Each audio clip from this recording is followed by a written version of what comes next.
Spain going to change the 9180-day rule and allow British expats to spend more than 90 days at a time in Spain? It's been in the papers again recently and it's all over social media. They say yes. So is it actually happening? Stick around and find out from me. And me, you're all very welcome to YouTooSpain. Let's dance!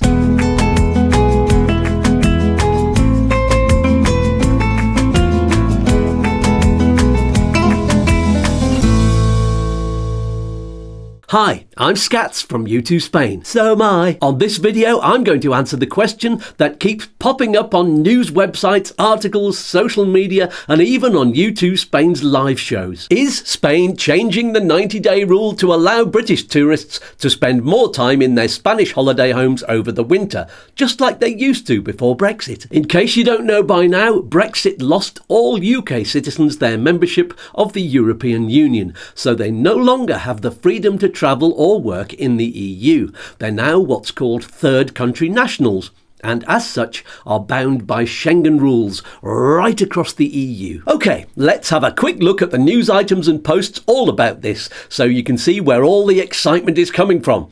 Here's an excerpt from an article that appeared on the Euronews website in November 2022. The headline reads, "Spain is set to lobby the EU over a rule that limits British tourists to 90-day visits." And the article says, Spain wants to scrap the 90-day limit for UK visitors, allowing them to stay in the country indefinitely. Well, that's a load of bull for a start. To stay indefinitely, you'd need a visa.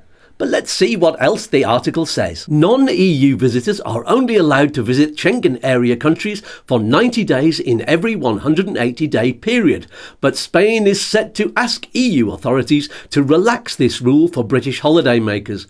The restriction works against Spain's interests, Spain's Tourism Secretary Fernando Valdez said. Unfortunately, he says, the rule is not something Spain has established by itself or can get rid of. And he continues, "It is in our interest to lobby and convince the EU we can try to work an exception with them.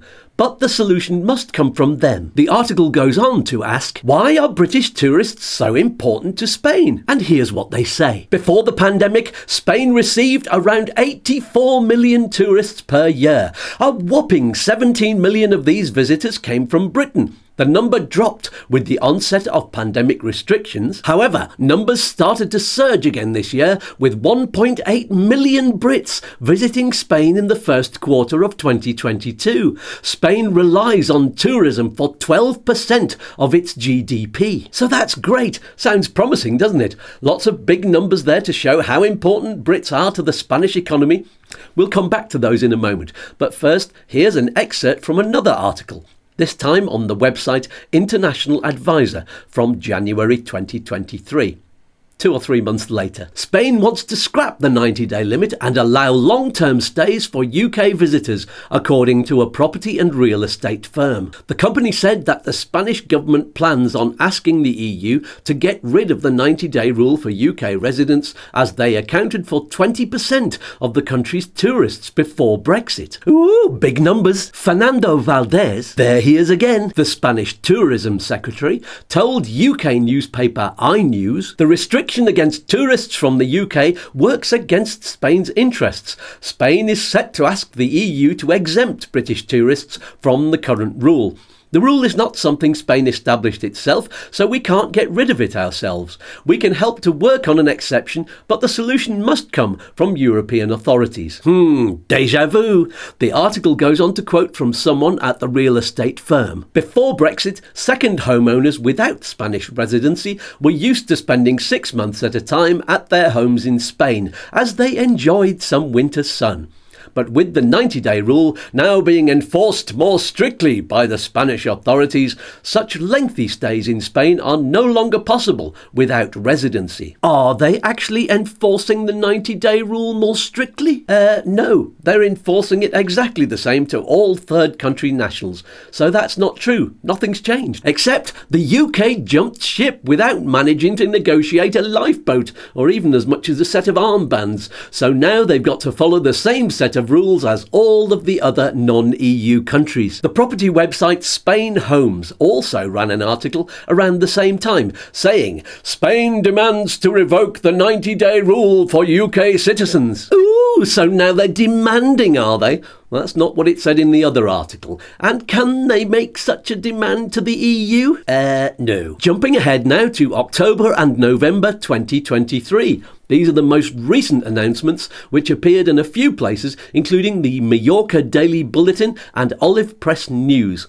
Here's some of what the Mallorca site said. Spain scrapped its post-Brexit visa requirements for British touring performers in a win for the UK industry, and now it appears that it will go all the way and scrap the 90-day ruling for all UK citizens coming to Spain. Does it really appear that way? Let's hear what the government source says later in the article. The restriction works against Spain's interests. Unfortunately, though, it's not something Spain has established by itself or can get rid of. It is in our interest to lobby and convince the EU we can try and work an exception with them, but the solution must come from them. Okay, that statement is beginning to sound more and more familiar. It's almost word for word the same as a year ago. The article continues, for those who own businesses and second homes in the Balearics and Spain, it has made life extremely complicated, and it has done little to encourage new property buyers or investors. This winter, some 3.5 million Britons will be coming to Spain, placing the UK, as always, as the country's largest and most important tourist market.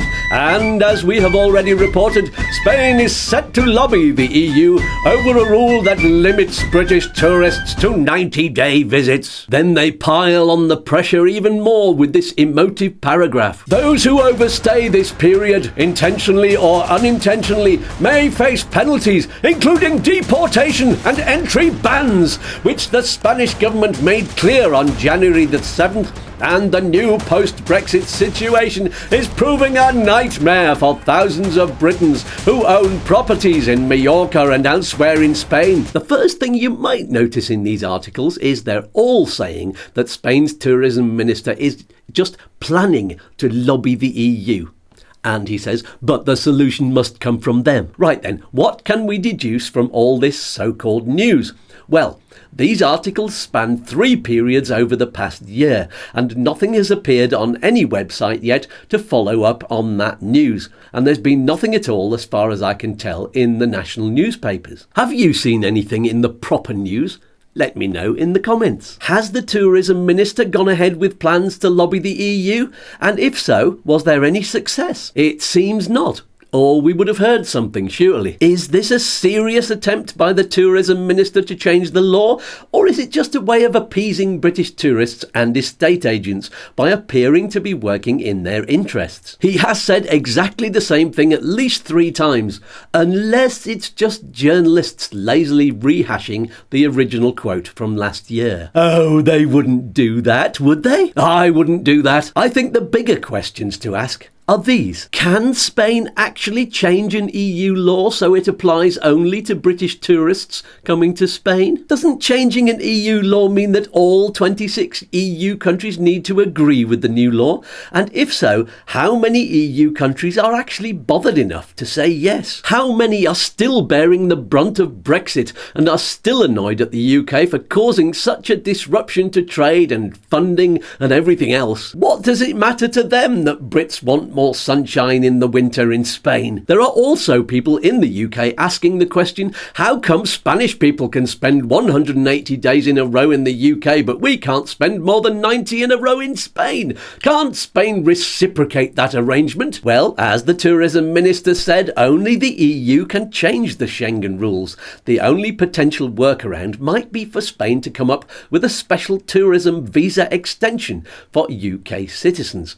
But how likely is that? Well, you all saw how long it took Spain and the UK to sort out the driving licence exchange. And you must know how complicated it is, even with the political will on both sides, to create a new visa with all the legal details and bureaucracy that has to be put in place to handle such a visa, and the training of staff in the visa centres, and there's probably much more behind the scenes activity that even I can't imagine. Is there the political will to do that? A statement every now and then from the tourism minister doesn't really prove that there's much enthusiasm, politicians' promises being what they are. And let's have a look at those overinflated figures the news items and posts were quoting. A whopping 17 million visitors per year came from Britain before the pandemic, shouts Euronews, and they shout some more. Numbers started to surge again this year, with 1.8 million Brits visiting Spain in the first quarter of 2022 alone. What that doesn't say is how many of these visitors, before or after Brexit, were the sort who'd be staying for 6 months. The vast majority of tourists only come for a couple of weeks.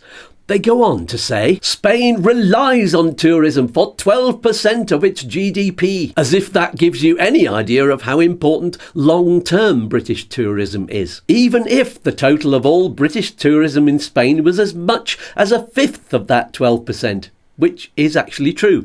That still doesn't tell us what percentage of that figure is Brits wanting to spend more than 90 days in Spain over the winter.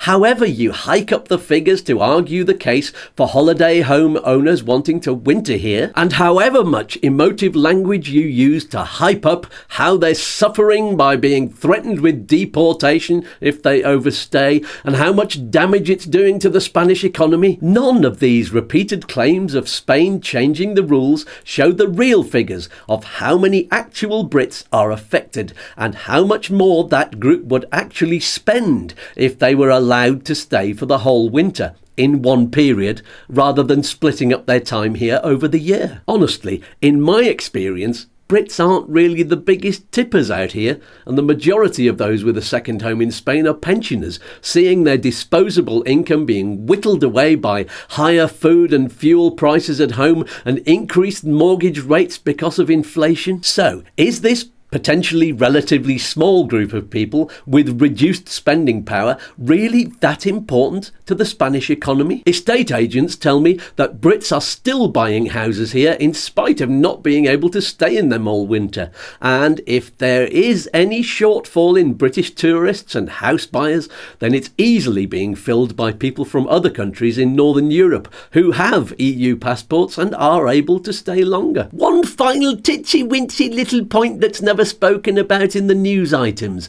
Even citizens of EU countries aren't really supposed to stay in Spain for longer than 90 days at a time without registering their residency. Yeah, I know, there are ways around that by popping in and out of Spain for a few days, and it's not really policed that much, is it? But it's worth mentioning that even before Brexit, Brits were kind of breaking the rules by staying here for 6 months anyway. So, that's my analysis. My advice to you and everyone getting Brits' hopes up on social media is this. Take every news item with a pinch of salt, especially when there's some self-interest involved.